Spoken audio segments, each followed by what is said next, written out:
Hello guys, তো আজকের এই ভিডিওতে আমরা দেখে নেব গোটা ক্রিপ্টোকারেন্সি মার্কেটের একটা আপডেট নিয়ে নেব। বিটকয়েনের মধ্যে কী হচ্ছে না হচ্ছে সেই সব নিউজ আপডেট কী আছে মার্কেটের সেগুলো দেখে নেব। আর নেক্সট এখানে মার্কেটের মধ্যে এখানে কী হতে পারে সেটাও দেখে নেব আজকের এই ভিডিওতে। আর এখানে দেখুন জাস্টিন স্যানের যে কয়েনটা আছে সবাই আপনারা জানেন হয়তো যারা ট্রেডিং করেন অনেকদিন থেকে। টিআরএক্স যে কয়েনটা আছে সেটার মধ্যে কেন এত বড় একটা ডাম্প আমরা এখানে দেখতে পেলাম। নেক্সট এখানে টিআরএক্স কয়েনের মধ্যে কি আরও ভালো পরিমাণে একটা ডাম্প হতে পারে সেই সব জিনিসগুলো আমরা দেখে নেব। টিআরএক্স কিন্তু মানে কোনো আলতু ফালতু কয়েন না, ঠিক আছে। 9 নম্বরে র্যাঙ্কিং করছে গোটা ক্রিপ্টোকারেন্সি মার্কেটের মধ্যে, ঠিক আছে। 9 নম্বরে কোনো কয়েন থাকা মানে বিশাল বড় ব্যাপার। তো এই কয়েনটা যদি এখানে লাস্ট 24 আওয়ারের মধ্যে মোটামুটি ভালো পরিমাণে এখানে আপনার ডাম্প হয়েছিল, ছোটোখাটো একটা ডাম্প এখানে কুইক ডাম্প এখানে হয়েছে। যদিও এটা আপনার বিটকয়েনের জন্য এখানে ডাম্প হয়নি, এটার অন্য একটা নিউজ এখানে মার্কেটের মধ্যে এসেছিল যার ফলে এখানে ডাউন হয়েছে। তো আবারও কি এর মধ্যে ডাউন হওয়ার এখানে চান্সেস এখানে আছে। আর WLFI যে কয়েনটা আছে সেটারও কিছু আপডেট এখানে বের হয়ে আসছে মার্কেটের মধ্যে। তো কী আপডেট বের হয়ে আসছে, যেটা ট্রাম্পের কয়েন কয়েকদিন আগে যেটাকে লিস্ট এখানে করলো, তো সেটা সম্পর্কেও আজকের ভিডিওতে আমরা দেখে নেব। তো ভিডিও শুরু করার আগে ছোট্ট একটা ডিসক্লেমার দিয়ে শুরু করবো আজকের ভিডিও। এবার মেইন টপিকে যাওয়ার আগে আপনাদের সাথে ইন্ট্রোডিউস করাবো একটা নতুন একটা প্রজেক্টে। এর আগেও আমি আমাদের একটা ভিডিওতে বলেছিলাম নিয়ার প্রোটোকল। সবাই আপনারা জানেন যে নিয়ার প্রোটোকল অনেক বড় একটা কয়েন, 37 নম্বরে র্যাঙ্কিং করছে গোটা ক্রিপ্টোকারেন্সি মার্কেটের মধ্যে। বর্তমানের প্রাইস $2.4 এখানে চলছে। ধরে নিতে পারেন 250-300 টাকার মতো প্রাইস আপাতত এখানে চলছে। তো এটারই নিয়ার প্রোটোকল যে কয়েনটা আছে এদেরই একটা মোবাইল ওয়ালেট একটা আপনার বের করছে, ঠিক আছে, এই প্রজেক্ট। তো সেই ওয়ালেটের একটা নেটিভ টোকন আছে যার নাম হচ্ছে NPRO। এবার এই প্রজেক্টটা হচ্ছে আপনার নিয়ার প্রোটোকলেরই প্রজেক্ট। এবার সেই প্রজেক্টের নেটিভ টোকন NPRO। এবার NPRO টোকন এখনও পর্যন্ত লিস্ট হয়নি, মোটামুটি আর 15-20 দিন পরে এটা লিস্ট হয়ে যাবে মার্কেটের মধ্যে। তো আপনারা চাইলে সম্পূর্ণ ফ্রিতে আপনারা এখানে ক্লেম এখানে করে নিতে পারেন। সেটা $2, $4, $5, $10 যেটাই দিক না কেন, এখানে ছোটোখাটো একটা প্রফিট আপনার এখানে হয়ে যেতে পারে। তো এর জন্য ডেসক্রিপশন বক্সের মধ্যে প্রথম কমেন্টের মধ্যে একটা লিঙ্ক পেয়ে যাবেন, এই অ্যাপের লিঙ্কটা পেয়ে যাবেন ওয়ালেটের। ইনস্টল করে নেবেন। ইনস্টল করে নেওয়ার পরে আমাদের রেফার কোড দেওয়া আছে, সেটাকে ইউজ করবেন। তাহলে এখানে মোটামুটি 10-15টা মতো NPRO টোকন আপনি পেয়ে যাবেন, ঠিক আছে। তো তারপরে যখন এখানে 15-20 দিন পরে লিস্ট হবে তখন জাস্ট এটাকে সেল করে দেবেন, ব্যাস এখানে হয়ে যাবে। আর আপনারা চাইলে এটাকে নিয়ার কয়েন যে আছে সেই কয়েনকে স্টেক করেও এখানে আপনি এর মধ্যে পার্টিসিপেট এখানে করতে পারেন এই কয়েনকে আর্ন করার জন্য। তো সেটা হলো পরের ব্যাপার। তো আপনারা চাইলে এটা করতেও পারেন, নাও করতে পারেন। তো ডেসক্রিপশন বক্সের মধ্যে প্রথম কমেন্টের মধ্যে লিঙ্ক দেওয়া আছে, এর মধ্যে গিয়ে চেক আউট এটা করে নিতে পারেন। এবার যদি এখানে ক্রিপ্টোকারেন্সি মার্কেটের ফিয়ার অ্যান্ড গ্রিড ইন্ডেক্স দেখি, বর্তমানে মার্কেট এখানে এখনও পর্যন্ত এখানে ফিয়ারের মধ্যে আছে। গতকালকে প্রায় মার্কেট এখানে নিউট্রাল ছিল, 48 স্কোর ছিল। আজকেই দেখুন মার্কেট এখানে আবারও ফিয়ারের মধ্যে চলে এসেছে। তো গতকালকেই মার্কেট এখানে ফিয়ারে ছিল যদিও, কিন্তু আজকে এখানে দেখুন অফিসিয়ালিভাবে এখানে ফিয়ার এখানে অলরেডি হয়ে গেছে। 44 স্কোর এখানে মার্কেটের মধ্যে চলছে যদি ফিয়ার অ্যান্ড গ্রিড ইন্ডেক্স এখানে দেখি। কারণ হচ্ছে আজকে এখানে মার্কেটে আপনার উইকেন্ড আছে। এবার কালকে যখন এখানে আপনার সন্ধ্যের পরে এখানে মার্কেটের মধ্যে ভালো পরিমাণে একটা ভলিউম আসার এখানে চান্সেস এখানে আছে। এটা আমরা বারবার এখানে দেখেছি যে যখন এখানে উইকেন্ড থাকে তখন এখানে সেরকমটা মার্কেট এখানে মুভ করে না, মার্কেট প্যানিকের মধ্যেই থাকে। কিন্তু এখানে যখন উইকডেজ এখানে শুরু হয়, উইকডেজ শুরু হওয়ার সাথে সাথে মার্কেটের মধ্যে ভালো পরিমাণে একটা ভলিউম এখানে আসতে থাকে। কারণ হচ্ছে তখন ETF এখানে খুলে যায়, ঠিক আছে। অন্য বড় বড় যে ইনস্টিটিউশন আছে, বড় বড় ওয়েল আছে, তারা এখানে বাই করে। তো যার ফলে আপনার উইকডেজগুলোতে এখানে মার্কেটের মধ্যে ভালো পরিমাণে একটা মুভ এখানে আসে। এবার যদি ইউএসের মার্কেট দেখি, ইউএসের মার্কেট এখানে ফিউচারের মধ্যে তেমন এখানে কোনো কিছু আপনার মানে ভালো পাম্প এখানে করছে না। জাস্ট ধরে নিতে পারেন নিউট্রালি এখানে আছে মার্কেট। তো আগে তো লাস্ট তো এখানে আপনার ডাম্প করেছিল মোটামুটি ভালোই, লাস্টে যে আপনার গত শুক্রবারে মার্কেট বন্ধ হওয়ার এখানে আগে।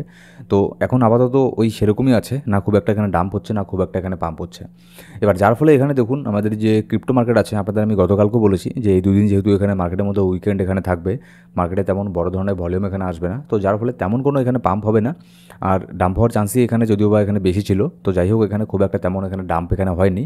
দু একটা কয়েন এখানে আপনার পাম্প হচ্ছে, এটা ছাড়া আপনার সব কয়েনই মোটামুটি মনে করুন এখানে নিউট্রালি আছে, না হলে এখানে আপনার কারেকশনের মধ্যে আছে। কিন্তু এখানে WLFI যে কয়েনটা আছে এটা মোটামুটি 24 আওয়ারের মধ্যে 18% পর্যন্ত এখানে পাম্প হয়েছে। তো এর মধ্যে নেক্সট এখানে কী হতে পারে, এটার সাথে আপনার জাস্টিন স্যানের কি এখানে আপনার হয়ে গেল, ঠিক আছে, ট্রাম্পের সাথে, সেটাও আমরা নেক্সট একটু পরে এখানে দেখে নিচ্ছি। এবার যদি বিটকয়েনের মান্থলি ক্যান্ডেল এখানে আসি, সেপ্টেম্বর মাসের মধ্যে অলরেডি এখানে দেখুন গ্রিন এখানে চলছে, +2.5% এখানে আছে। কিন্তু এটা আমার মনে হয় না এরকমটা থাকবে। কারণ সেপ্টেম্বর মাসের মধ্যে যখন এখানে সেপ্টেম্বরের মিডলের পরে যখন এখানে রেড কার্ড এখানে আসবে, আর রেড কার্ড আসার পরে তো সবাই নিশ্চয়ই জানেন যে মার্কেট এখানে পাম্প করবে। কিন্তু যে বড় বড় হোয়েল আছে তারা কিন্তু অত সহজে রিটেল ট্রেডারদেরকে এখানে প্রফিট এখানে করতে দেবে না। তো যার ফলে কিন্তু রেড কার্ড আসার আগে মার্কেটের মধ্যে আরও একটা ম্যানিপুলেশন এখানে হতে পারে, মার্কেটের মধ্যে ডাম্প এখানে হওয়ার চান্সটাই এখানে বেশি, যেটা বারবার এখানে সেপ্টেম্বর মাসে হয়ে গেছে। এবারও কিন্তু সেই জিনিসটা হওয়ারই এখানে চান্স এখানে বেশি আছে। তো শুধুমাত্র এখানে সেপ্টেম্বরের মনে করুন 7 দিনই এখানে গেল, আজকে 7 তারিখ, আরও বেশ কিছু দিন এখানে পড়ে আছে সেপ্টেম্বর মাসের মধ্যে। তো এই মাসটা এখানে খুবই কেয়ারফুলি থাকবেন। কিন্তু অক্টোবর, নভেম্বর, ডিসেম্বর আর সেপ্টেম্বর, মানে সেপ্টেম্বরের শেষের দিক থেকে শুরু করে অক্টোবর, নভেম্বর, ডিসেম্বর এই কয়েকটা মাস কিন্তু ক্রিপ্টোর জন্য খুবই ভালো। বরাবর এখানে মার্কেট এখানে পাম্পি হয় বেশিরভাগ, যেটা আমরা দেখেছি এর আগে। এবার এখানে দেখুন যে টিআরএক্সের এখানে কি এখানে ব্যাড নিউজ এখানে একটা বের হয়ে এসেছে। Trump linked WLFI freezes Tron crypto founder Justin Sun token, he call it unreasonable. এখানে কী হয়েছে দেখুন, কয়েকদিন আগে এখানে আপনার যে WLFI যে টোকনটা আছে এটা লিস্ট করলো ট্রাম্পের কোম্পানি, ট্রাম্প ব্যাকড কোম্পানি। তো সেটাকে লিস্ট করার পরে সেখানে যারা বড় বড় ইনভেস্টার আছে, যারা ইনভেস্ট করেছিল, তাদের মধ্যে একজন ছিল জাস্টিনসন। এবার জাস্টিনসন হচ্ছে আপনার টিআরএক্স যে কয়েনটা আছে, নিশ্চয়ই নাম শুনেছেন, সেই টিআরএক্স কয়েনের হচ্ছে ফাউন্ডার জাস্টিনসন। এবার সেই জাস্টিনসন এখানে মোটামুটি কত ডলার এখানে ইনভেস্ট করেছিল WLFI টোকনের মধ্যে? জাস্টিনসন ইনভেস্টেড $75 মিলিয়ন। $75 মিলিয়ন WLFI কয়েনের মধ্যে এখানে ইনভেস্ট এখানে করেছিল জাস্টিনসন। এবার আজকে এখানে নিউজ বের হয়ে আসলো কী হয়েছে, যে এরিক ট্রাম্প যে আছে, ধরে নিতে পারেন এরিক ট্রাম্প বা WLFI যে আপনার কোম্পানি আছে, তারা এখানে জাস্টিনসনের ইনভেস্টমেন্ট অ্যামাউন্টকে ফ্রিজ করে দিয়েছে, $75 মিলিয়ন ফ্রিজ করে দিয়েছে। এবার এর ফলে আপনার টিআরএক্সের মধ্যে ভালো পরিমাণে একটা এখানে ডাম্প হয়েছে। এখানে আপনারা দেখতে পাচ্ছেন যে মোটামুটি একটুখানি এখানে ডাম্প হয়েছিল গতকালকে, তো আবারও এখানে কুইকলি রিকভার এখানে করে ফেলেছে। 0.29% এখানে চলে এসেছিলো এটার প্রাইস। এটা আপনার তেমন এখানে কোনো একটা যে ডাম্প হয়েছে এরকম কোনো কিছু না, 10%, 12%-এর মতো ডাম্প এখানে হয়েছে। এটা টিআরএক্স কয়েনের সাথে ডাইরেক্টলি কোনো এখানে কানেকশন নেই এই ইনভেস্টমেন্টের, কিন্তু যেহেতু এখানে আপনার তার ফাউন্ডারের $75 মিলিয়ন, এটা তো ছোটোখাটো অ্যামাউন্ট না, এত বড় একটা অ্যামাউন্টকে যেহেতু এখানে আপনার ফ্রিজ করেছে, তো যার ফলে এখানে আপনার একটু কুইকলি এখানে একটা ডাম্প হয়েছে, তারপরে আবারও এখানে কুইকলি রিকভার এখানে করে ফেলেছে। তো এর মধ্যে খুব একটা প্যানিক হওয়ার মতো কোনো কিছু এখানে নেই, ঠিক আছে। এখান থেকে একটা জিনিস এখানে কি বোঝা গেল, এখান থেকে একটা জিনিস এখানে বোঝা যায় যে যারা বড় বড় হোয়েল আছে, ঠিক আছে, আর বিশেষ করে যারা এখানে বিজনেসম্যান, তারা কিন্তু কারোর স্বার্থ এখানে দেখে না, তারা শুধু নিজের প্রফিটই এখানে দেখে। যেমন দেখুন, এই কয়েকদিন আগেও একটা সামিটের মধ্যে এখানে এরিক ট্রাম্প আর জাস্টিনসন দুজনে খুব মানে কোলাকুলি করে এখানে আপনার ছবি টবি তুললো, সেলফি টেলফি নিল, কিন্তু কী হলো, এরিক ট্রাম্প সেই জাস্টিনসনের পেছনেই এখানে একটা বাস এখানে দিয়ে দিল। তো এইসব জিনিসগুলো হয়ে থাকে, মানে সেই জন্যই বলে যে পলিটিশিয়ান যে আছে তাদের সাথে খুব একটা বেশি বন্ধুত্বও ভালো না, তাদের সাথে খুব একটা বেশি শত্রুতাও এখানে ভালো না, ঠিক আছে। তো এই হচ্ছে ব্যাপার। আর যারা এখানে পলিটিশিয়ান, যারা হচ্ছে বিজনেসম্যান, বিশেষ করে ট্রাম্প, ঠিক আছে, মানে দেখতে তো হবে যে ছেলেটা কার, ট্রাম্পের ছেলে। তো এদের সাথে যদি এরকম হয়, তাহলে এদের কোম্পানিতে ইনভেস্ট করলে এরকমটাই হওয়া উচিত। আর খুব ভালো হয়েছে আমার যেটা এখানে মনে হয়েছে, তার ফ্রিজ কেন গোটা অ্যামাউন্টকে যদি এখানে মানে একদম ফ্রিজ করে দেয়, যাতে আর না দেয় একদম, তাহলে আরও ভালো, ঠিক আছে। কারণ এখানে আপনার আমি বারবার এখানে বলেছি, তো যদিও তারা এখানে বড় বড় হোয়েল, তাদের কথা এখানে মানে ছেড়ে দিন, তাদের $75 মিলিয়ন এটা তেমন এখানে কোনো কিছু না, ঠিক আছে। তো এটা হচ্ছে ব্যাপার। এবার এখানে নেক্সট এখানে কি নিউজ বের হয়ে আসছে, এটা হচ্ছে দেখার, যে ফ্রিজটা যে করেছে, এবার কতদিনের জন্য ফ্রিজ করেছে, না এর উপরে কোনো ইনভেস্টিগেশন এখানে করবে, সেটা হচ্ছে দেখার। এবার জাস্টিনসন এখানে বলেছে যে আমার অ্যামাউন্টকে এখানে ফ্রিজ করার কোনো প্রশ্নই এখানে ওঠে না। আর অ্যাকচুয়ালি এটা কোনো প্রশ্ন ওঠে না ফ্রিজ করার অ্যামাউন্টকে, কারণ এ তো মানে তেমন কোনো কিছু করেনি, শুধুমাত্র ইনভেস্ট করেছে।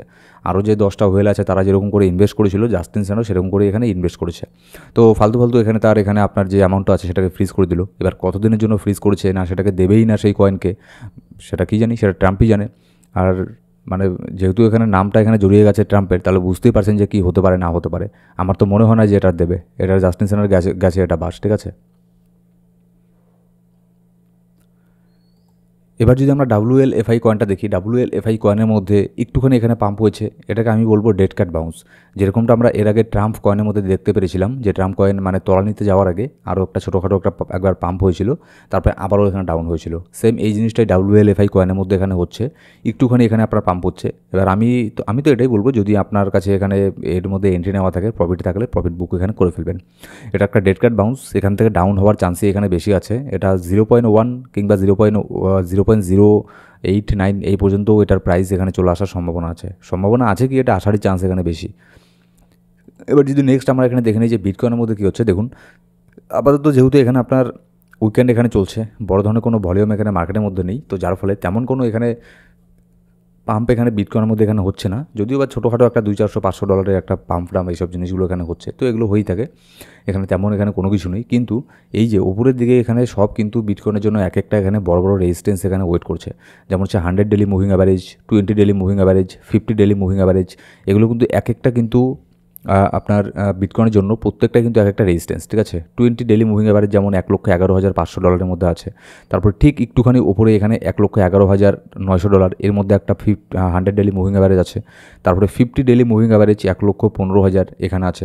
তো একের পর এক কিন্তু এখানে আপনার রেজিস্ট্যান্সগুলো ওয়েট করছে আপনার বিটকয়েনের জন্য।